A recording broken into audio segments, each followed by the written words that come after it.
योगी जी को चेतावनी क्यों दी गई? औकात नहीं है इनकी यार। इनकी माँ ने दूध पिलाया। यहाँ कालीदास मार्ग पे मुजरा करके देख लें, बहुत बढ़िया मुजरा कराती है यूपी पुलिस। वहाँ चाय वाला बैठा सीधा मुख्यमंत्री, यहाँ गाय वाला बैठा है। बिना जमानत जलद जड़ गए 3 दिन बीत, बोले राम सकोप तब भाई बिन होए न प्रीत।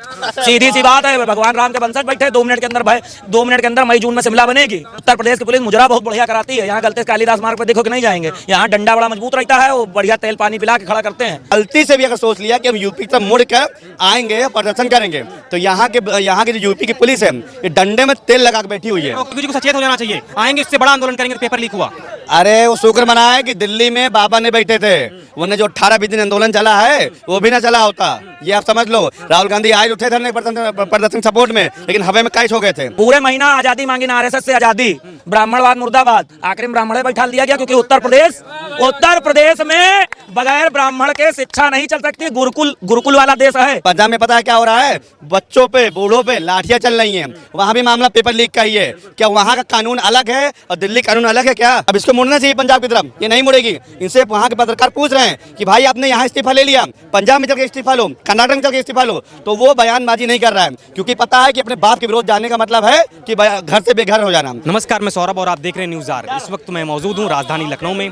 जंतर मंतर से शुरू एक आंदोलन एक बड़ा रूप ले चुका था। उसकी चिंगारियां हर एक राज्य, हर एक शहर और हर एक जनपद में पहुंची। लोगों की आवाज़ें सुनी गई और सरकार ने उनके मुद्दे, उनकी मांग को माना। धर्मेंद्र प्रधान का इस्तीफा भी हुआ, लेकिन उसके बाद आशुतोष रांका जो सीजीपी के प्रवक्ता हैं, उन्होंने एक बयान दिया कि योगी जी को सचेत हो जाना चाहिए, क्योंकि यदि उन पेपर लीक की समस्याओं को नहीं रोका तो उनके राज्य में इससे भी बड़ा आंदोलन करेंगे। दूसरी तरफ समाजवादी पार्टी के सांसद, अयोध्या के सांसद अवधेश प्रसाद ने भी बोला। उन्होंने कहा कि समाजवादी पार्टी बहुत सचेत है और बहुत तरीके से तैनात हो चुकी है, क्योंकि इस बार योगी जी बहुत ही ज़्यादा विचलित हो चुके हैं। उनके अंदर ये डर आ गया है कि जो युवा हैं उनकी आवाज़ एक अलग तरफ से जा चुकी और वो परिवर्तन चाहते हैं। तो आइए आम लोगों से जुड़ेंगे और जानेंगे कि यूपी का जो चुनाव होने वाला है, ये जो मुद्दे जो उठ गए हैं, क्या इससे कुछ फ़र्क पड़ेगा चुनाव में? भैया जी, आशुतोष रांका को आप जानते होंगे, जो सीजीपी के प्रवक्ता हैं। सीजीपी के प्रवक्ता हैं, नया काकरो जनता पार्टी के प्रवक्ता हैं। अच्छा। उन्होंने कहा कि यदि ये समस्याएं समाप्त नहीं की योगी जी ने, तो इससे भी बड़ा आंदोलन यूपी में करेंगे। तो क्या लगता है कि यूपी में आंदोलन होगा छात्रों के लिए, पेपर लीक की समस्या नहीं सुलझाई जाएंगी? छात्रों का आंदोलन था क्या? छात्र ही थे वहाँ पे। ये आप नई खबर मानी भी गई। आज आप नई खबर सुना रहे हैं। छात्रों का आंदोलन नहीं था। यदि नहीं था तो फिर क्यों आवाज उनकी मांगे गई? मुद्दे जो उनके थे मांगे गए ना। मांगे उनके नहीं मांगी गई हैं, मांगे मांगनी गई हैं विपक्ष की। विपक्ष जो था उसने जो है सदन में आवाज रखी, अपनी बातें रखी, उस पर जो है सरकार मानी है। और विपक्ष की मानी गई, विपक्ष की मानी गई, विपक्ष ने अपनी बातें रखी। उसमें जो वाकई स्टूडेंट है मानी गई है, उन 22 स्टूडेंट की जो आत्महत्या कर ली है, उस परिवार की बात मानी गई है। लेकिन प्रवक्ता जो मौजूद रहे जेपी नड्डा के साथ, वही लोग मौजूद रहे ना, सौरभ दास लाया गया। आशुतोष रांका को। मेरा एक सवाल है, एक अपना भाई है, मैं उसको जानता नहीं हूँ, मैं अभी कल परसों ऐसे टीवी डिबेट में देख रहा था, दुबे जी हैं कोई ना लड़का है, उसने एक बात बोली, कहीं नीट की बात थी, छात्रों की बात थी, कॉकरोच पार्टी से बात करने की जरूरत थी, नीट छात्रों से बात करते ना। लेकिन आंदोलन का न्यू किसने रखा? उसी ने रखा ना, उससे पहले। अरे भैया, किसने रखा? विवेक सर ने, रोशन आनंद सर ने। उससे पहले आंदोलन चालू हो चुका वहाँ, उन्होंने शुरू किया था। विवेक सर ने, रोशन आनंद सर ने शुरू किया था। सीजेपी बाद में कूदी है, सीजेपी का कोई वजूद अजूद नहीं था। मेरा एक सवाल है, एक मैं बात करना चाहूँगा, भाजपा फेल कहाँ पर हुई? भाजपा फेल जानते कहाँ से हुई? स्टूडेंट की बात किससे करनी चाहिए थी? स्टूडेंट से। छात्रों की बात स्टूडेंट से करनी चाहिए थी। लेकिन एक हमारा छोटा भाई है दुबे, उसने एक बात कही सोशल मीडिया, मैंने उसको देखा एक डिबेट के दौरान, उसने ये बात बोली कि भैया स्टूडेंट की बात स्टूडेंट से करनी चाहिए थी। कॉकरोच पार्टी के लीडर कौन होते हैं, राहुल गांधी कौन होते हैं, अखिलेश यादव कौन होते हैं। लेकिन प्रॉब्लम ये है कि जब छात्र संघ के इलेक्शन ही नहीं हो रहे हैं, तो छात्रों का लीडर कौन है और बात कौन रखेगा? छात्रों के नेता नहीं थे। छात्र संघ का इलेक्शन होना चाहिए कि नहीं होना चाहिए? जब छात्र संघ का इलेक्शन होना, आप यूपी में भी बताइए, मायावती जी की सरकार के समय छात्र संघ का इलेक्शन बंद हुआ था और तब से लेकर आज तक छात्र संघ का इलेक्शन ही नहीं हुआ। जब छात्र संघ का इलेक्शन नहीं होगा, हमारे छात्र नेता चुने ही नहीं जाएंगे यूपी बिहार में, तो हम कैसे जो है अपनी बात पहुंचाएंगे? कौन से नेता? स्टूडेंट का लीडर कोई होगा? अब नीट का पेपर की तैयारी होगी, 3-4 हज़ार 5 हज़ार लाख स्टूडेंट वहां पर बैठेंगे जाके, तो ऐसा तो है नहीं कि भाजपा के लाखों स्टूडेंट से बात करेगी। अभी छात्रों का चुनाव हुआ होता, जैसे निर्मल चौधरी आया था राजस्थान से, उसने बात करी, तो ये बात आप चलाइए, कि भैया भाजपा वालों से मेरा निवेदन है कि जिस तरह अदर स्टेट में आप छात्र संघ का चुनाव करा रहे हैं, वैसे यूपी में भी छात्र संघ का चुनाव चालू करवाइए। अगर आप छात्र संघ का चुनाव चालू करेंगे तो स्टूडेंट अपना लीडर चुनेंगे, और अपना लीडर चुनेंगे तो उनसे आपको बात करने में आसानी होगी, ताकि इस तरह की अराजकता भरा माहौल सीजेपी के गुंडे जो आके किए हैं ये नहीं करेंगे। अच्छा, योगी जी को चेतावनी क्यों दी गई? औकात नहीं है इनकी यार। इनकी माँ ने दूध पिलाया। यहाँ कालिदास मार्ग पे मुजरा करके देख लें, बहुत बढ़िया मुजरा कराती है यूपी की पुलिस। नहीं हो पाएगा क्या? हाँ, उत्तर प्रदेश की पुलिस मुजरा बहुत बढ़िया कराती है। यहाँ गलते से कालिदास मार्ग पे देखो कि नहीं जाएंगे। यहाँ डंडा बड़ा मजबूत रहता है, वो बढ़िया तेल पानी पिला के खड़ा करते हैं। बोल रहे जंतर मंतर से बड़ा आंदोलन करेंगे देश औकात नहीं है भैया। यहाँ योगी बैठे हैं, वहाँ चाय वाला बैठा, सीधा मुख्यमंत्री यहाँ गाय वाला बैठा है। बिना जमानत जलद जड़ गए 3 दिन बीत, बोले राम सकोप तब भाई बिन होए न प्रीत। सीधी सी बात है, भगवान राम के वंशज बैठे। 2 मिनट के अंदर 2 मिनट के अंदर मई जून में शिमला बनेगी। अच्छा, समाजवादी के सांसद हैं अवधेश प्रसाद को जानते होंगे, उन्होंने भी एक बयान दिया। वो अयोध्या वाले, हाँ, अयोध्या वाले, उन्होंने भी एक बयान दिया कि योगी जी विचलित हो चुके हैं। बात आदमी की कहाँ बात कर रहे हो यार? बात तो सुनिए, वो बोले कि विचलित हो चुके हैं, उन्हें डर एक आ चुका है कि वह इस बार आंदोलन परिवर्तन चाहता है। मैं एक सीधी सीधी बात करता हूँ, छात्रों का आंदोलन है। छात्रों का आंदोलन में छात्र अपनी बात तब रखेंगे ना जब छात्र संघ के इलेक्शन होंगे। यहाँ यूपी में हमारा छात्र नेता चुना जाएगा। हमारे टाइम में हम लोग केकेसी में चुनाव लड़े थे उस जमाने में, और तब से लेके आज तक चुनाव बंद किए हुए हैं। तो जब स्टूडेंट लीडर नहीं होगा तो हम बात किसके जरिए रखेंगे? हम तो मजबूरी में राहुल गांधी, अखिलेश यादव, इसके पास तो लोग जाएंगे ही स्टूडेंट। इसलिए तो काकरोच जनता पार्टी बनाएगी कि युवाओं की पार्टी। काकरोच जनता पार्टी युवाओं की पार्टी नहीं थी। काकरोच जनता पार्टी आयाते तो फंडर पार्टी थी और विधवा विलाप कर रही थी। और सबसे बड़ी बात जानते हो क्या हुई? पूरे महीना आजादी मांगी ना, आरएसएस से आजादी, ब्राह्मणवाद मुर्दाबाद, आखिर में ब्राह्मण बैठाल दिया गया, क्योंकि उत्तर प्रदेश में बगैर ब्राह्मण के शिक्षा नहीं चल सकती। गुरुकुल वाला देश है। इस देश की शिक्षा व्यवस्था, भारत की संस्कृति और भारत की शिक्षा ये ब्राह्मणों के पास थी, ब्राह्मणों के पास है और ब्राह्मणों के पास रहेगी। और इसीलिए जो है ब्राह्मण को बैठाला गया, क्योंकि ब्राह्मण से बढ़िया कोई चला भी नहीं सकता। अच्छा, एक आखिरी सवाल, 27 के चुनाव नजदीक आ रहा है, 27 के चुनाव नजदीक आ रहा है, क्या लगता है कि योगी आदित्यनाथ जिंदाबाद, बाकी कोई नहीं। ये आंदोलन विचलित नहीं करेगा?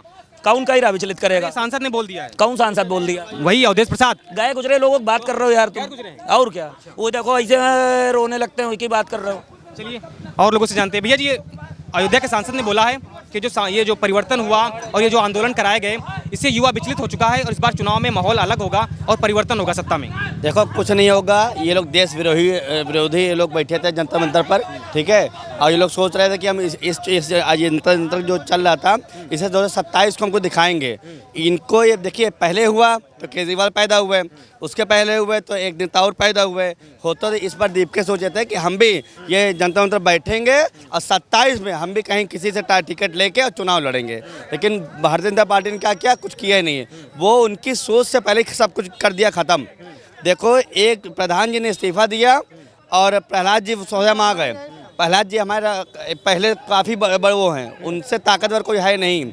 और इन्होंने जो मुर्दाबाद लगाया था आरएसएस और ब्राह्मण और लगाया था, आज के में एक ब्राह्मण ही बैठा हुआ है और आरएसएस का बंदा ही है वो, ठीक है। इनका कुछ बिगड़ने वाला नहीं है। इन लोग बोल दो अब चुपचाप बैठो।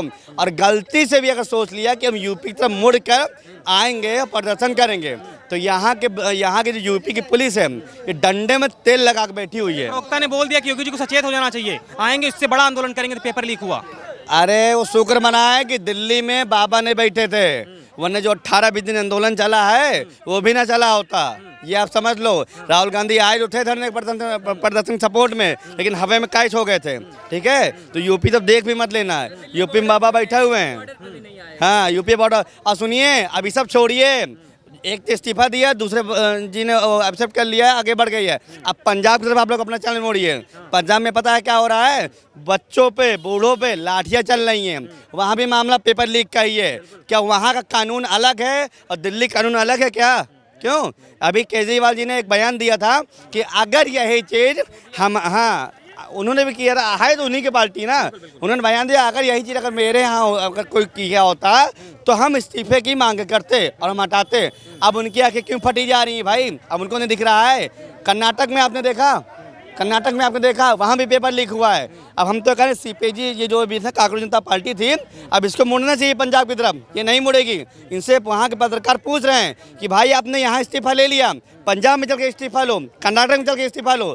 तो वो बयानबाजी नहीं कर रहा है, क्योंकि पता है कि अपने बाप के विरोध जाने का मतलब है कि घर से बेघर हो जाना। क्योंकि जो फंडिंग होती थी वो कांग्रेस और ये क्या नाम, आम आदमी पार्टी और समाजवादी, ये तीनों मिलकर ही करते थे।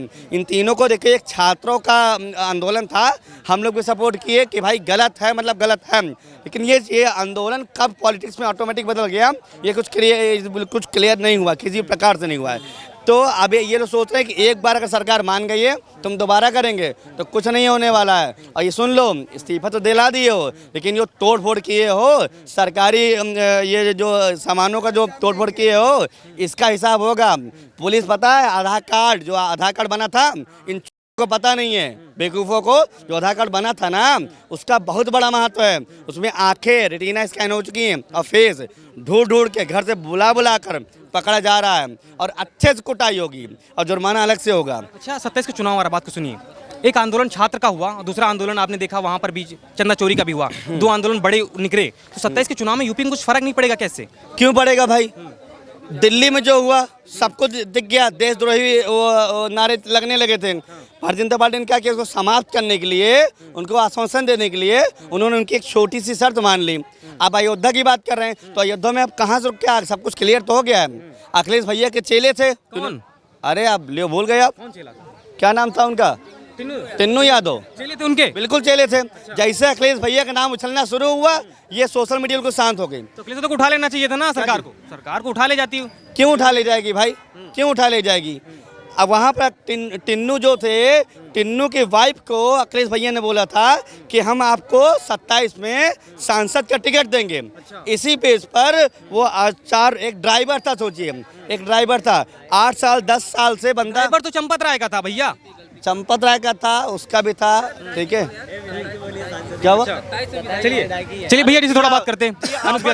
आपसे सवाल ये है कि आपने देखा राम मंदिर भी चोरी हुआ और अयोध्या में जो चल रहा था मामला, उस सांसद भी बोले, उन्होंने बोला कि योगी जी विचलित हो चुके हैं, उन्हें लग रहा है इस बार परिवर्तन होगा, कि युवा चाहता है।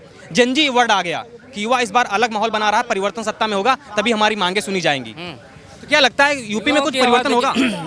जमाने के साथ जैसे बच्चा जब नई जनरेशन आती है तो माँ बाप भी बच्चे के जनरेशन के हिसाब से बदल जाते हैं। बच्चा माँ बाप के जनरेशन को नहीं एक्सेप्ट कर पाता, क्योंकि वो जो न्यू जनरेशन है उसके हिसाब से उसको एक्सेप्ट करना पड़ेगा, उसको आगे बढ़ना पड़ेगा। तो वैसे भी सरकारों को भी ये ध्यान देना पड़ेगा कि अब वो पुराने ज़माने के जो बुजुर्ग लोग थे, जो उस समय लोगों का एक अपना परसेप्शन होता था, वो आज के जनजी उस चीज़ को नहीं एक्सेप्ट करते। आज के जनजी का पहनावा अलग है, सोच अलग है, विचार अलग है।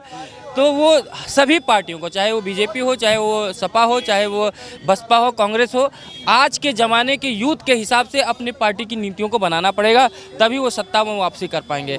अब ये हिंदू मुसलमान नहीं चलेगा, मस्जिद, अब ये सब धीरे धीरे इन सब चीज़ों से लोग हट रहे हैं। अब जो यूथ आ रहा है उसको अपनी आवश्यकताओं की जो पूर्ति है वो चाहता है, उसकी बात की जाए। इसलिए चाहे योगी जी हों, चाहे राहुल गांधी जी हों, चाहे अखिलेश यादव जी हों, चाहे जो भी बड़े बड़े हमारे देश के जो लीडर हैं, वो उनको अपने सोच में परिवर्तन लाना पड़ेगा।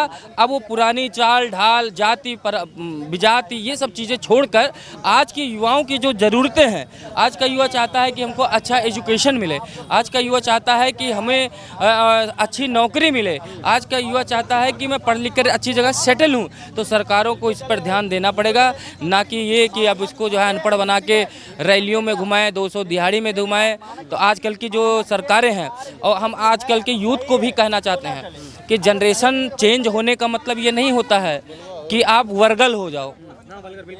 आपको वर्गल नहीं होना है, वही आपकी वर्गलिटी आपको कई लोगों को देखिए किस तरीके से समाज में जीने का हक ही खत्म कर दे रहा है उनका, किस तरीके से वायरल हुए। क्योंकि आजकल हर फ़ोन में, हर हाथ में फ़ोन है, हर आदमी अपने आप में एक जर्नलिस्ट है, वो रिकॉर्ड करके कहीं भी डाल देगा, आप वायरल हो जाओगे। तो जिस तरीके से कुछ महिलाएं, वो पुरुष देश के प्रधानमंत्री हों या किसी भी लीडर के लिए जिस तरीके से बैनर पोस्टर लेकर आए थे, अभद्रता फैला दे रहे थे, कहीं ना कहीं वो खुद अपने आप में एक धब्बा है इस समाज के लिए। मैं उनको भी कहना चाहूँ, ऐसे सोच वालों का दमन भी जरूरी है, और आने वाले जो नई जनरेशन है उसकी सोच को सरकारों को एक्सेप्ट भी करना जरूरी है। ये बुढ़ापों वाला, बुढ़ों वाला सरकार चला गया, अब युवाओं का कैबिनेट होना चाहिए, आज की कैबिनेट होना चाहिए कि जो आज हम सोच रहे हैं, जो आज के वही मंत्री भी सोचें। बस वर्गलिटी को थोड़ा कम करें, ऐसे लोगों को दंडात्मक कार्रवाई करें, ताकि हमारे देश में एक कानून और भी लाना चाहिए। हम किसी विचारधारा से सहमत हूँ या ना सहमत हूँ, मान लीजिए कि मैं बीजेपी को सपोर्ट करता हूँ, उस विचारधारा का हूँ, और ये भाई साहब समाजवादी पार्टी की विचारधारा को सपोर्ट करते हो, ठीक है। तो इनके मान लीजिए ये अखिलेश यादव को अपना नेता मानते हो, मैं मोदी जी को, योगी जी को अपना नेता मानता हूँ। तो इसका मतलब ये नहीं कि मैं इनके नेता को भर भर के गाली दूँ, और इनका मतलब ये नहीं कि ये मेरे नेता को भर भर के गाली दे। हम विचारों से लड़ें, भाषाओं से लड़ें, उनके विचारों से लड़ें, जनता के बीच में जाके उनकी योजनाओं के बारे में बताएं, उनकी कमियों के बारे में बताएं। ये ना बताएं कि जाके कि ये ... ये कहीं ना कहीं वो उन्हीं के लिए घातक बनती चली जाएगी। वो भविष्य में किसी काम के लिए रहने जाएंगे, क्योंकि उनका सोच विचार और उनके परिवार के संस्कार कहीं ना कहीं उनको। और सबसे पहले ये दिक्कत जानते कहाँ से आ रही है आज के जनरेशन में? पहले हम लोग छोटे थे, याद था कि चाचा डांट देते थे, बाबूजी डांट देते थे, मम्मी मार देती थी, बाहर के अंकल मार देते थे, या स्कूल का टीचर मार देता था, तो घर के पेरेंट्स कभी शिकायत करने नहीं जाते थे कि मेरे बेटे को क्यों मारा, गलत किया, हाँ बेटा इसको भाई साहब आपको 4 डंडा और मारना चाहिए था। लेकिन आजकल के माँ बाप क्या है कि अगर उसके सगा चाचा ने उसके अपने भतीजे को डांट दिया गलत करते हुए, तो मम्मी पापा उसके जाके उससे लड़ाई करने लगेंगे कि तुम्हारी औकात कैसी हुई, मैं अपने बेटे को डांटता नहीं हूँ, तुम कैसे डांट सकते हो। तो बच्चा जो है उसका स्वभाव बदल जाता है, और स्वभाव ऐसे बदल जाता है कि मेरे माँ बाप मुझे डांटते नहीं हैं, तो मैं दूसरे की डांट क्यों बर्दाश्त करूँ। तो कहीं ना कहीं वो हमेशा गुस्से में, क्रोध में, और दूसरे की भाषा शैली को समझ ना पाकर वो अपनी ही बातें रखता है, क्योंकि मेरे माँ बाप तो मुझे डांटा नहीं। और सबसे पहली चीज़ ये कि जो हमें पनिशमेंट पढ़ाई को लेके स्कूलों में मिलता था, वो आज स्कूलों में अगर दे दिया जाए तो लोग जातियों के एंगल से उसको जोड़ लेते हैं कि संवर्ण जात के टीचर ने दलित बच्चे को मार दिया, दलित जात के बच्चे ने संवर्ण जात टीचर ने संवर्ण क्लास के बच्चे को मार दिया। तो लोग एक सामाजिक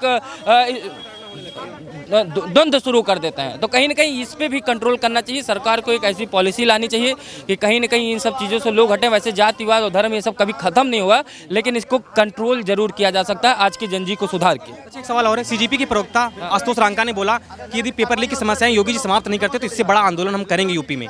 तो क्या लगता है, ये आप कैसे देखते हैं, ये आंदोलन होना चाहिए और पेपर लीक की समस्याओं को योगी जी देखेंगे और 27 के चुनाव में ऐसा क्या माहौल दिखेगा कि परिवर्तन होगा, जनजी किस ओर जाएगा, कैसे इसको देखते हैं? देखिए, अगर पेपर लीक का मामला है, उसके लिए आंदोलन कोई कर रहा है तो हम उसका समर्थन करेंगे। पेपर लीक के लिए, छात्रों के अधिकार के लिए अगर कोई बात कर रहा है तो मैं समर्थन करूंगा, चाहे वो योगी जी के खिलाफ क्यों ना, चाहे वो मोदी के खिलाफ क्यों ना हो। लेकिन अगर कोई आके जैसे दिल्ली में जंतर मंतर में ये लोग किए वो कांड यहाँ पर करेंगे तो हम ना समर्थन करेंगे, ना हमारे जैसे लाखों युवा समर्थन करेंगे, ना सरकार को ऐसा समर्थन करना चाहिए। ऐसी सोच को तुरंत दमन कर देना चाहिए। लेकिन अगर छात्रों के हित में आते हैं, छात्रों के लिए सही में करते हैं, तो उनकी आवाज़ को उठानी चाहिए और कहीं ना कहीं हम जैसे युवाओं को सपोर्ट भी करना चाहिए। तो क्या लगता है कि 27 जो चुनाव आ रहा है इसमें कुछ परिवर्तन दिखेगा? क्योंकि लोग बोलने लगे कि इस बार युवा परिवर्तन चाहता था। परिवर्तन, भाजपा सरकार करीब 9 साल से है, तो परिवर्तन का मतलब कोई दूसरी सरकार आनी चाहिए। अभी का माहौल जो कहता है ना, वो परिवर्तन नहीं करता। सरकार बढ़िया ठीक ठाक चल रही है। सरकार योगी जी की जो है, उनका ऑरा जो अलग है, वो योगी जी को हर आदमी समर्थन करता है, इसलिए योगी जी ही फिर जीतेंगे, फिर सरकार आएंगे, फिर वही होगा। मतलब इस आंदोलन से और राम मंदिर चोरी से नहीं, हमारे यहाँ जनजी कब सरकार बनाने लगा? हमारे यहाँ जनजी कब सरकार? जनजी ने आंदोलन करके शिक्षा मंत्री का इस्तीफा ले लिया। नहीं, जनजी कभी सरकार नहीं बनाता। गाँव में बैठे लोग या जो हमारे जैसे लोग हैं, जो थोड़े बुजुर्ग हैं ना, वो सरकार बनाए। यार सोचता है वो जो दिल्ली में बैठा है वो सरकार बनाएगा?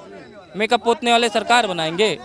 उनको खुद ही नहीं पता वो बिहार के हैं, पश्चिम बंगाल के, दिल्ली में रेंट रह के रह रहे हैं, उनका वोट बंगाल में, वो जाते ही नहीं वोट देने। कहेंगे एग्जाम लगा है, फलाना लगा है, हम कहाँ वोट देने जाएंगे, 500 रुपया खर्चा हो जाएगा। तो जनजी सरकार ना बदल पाएगा ना सरकार बना पाएगा। इसलिए सरकारें 5 किलो राशन पर लोगों को फंसा के रखती हैं। चलिए ठीक है।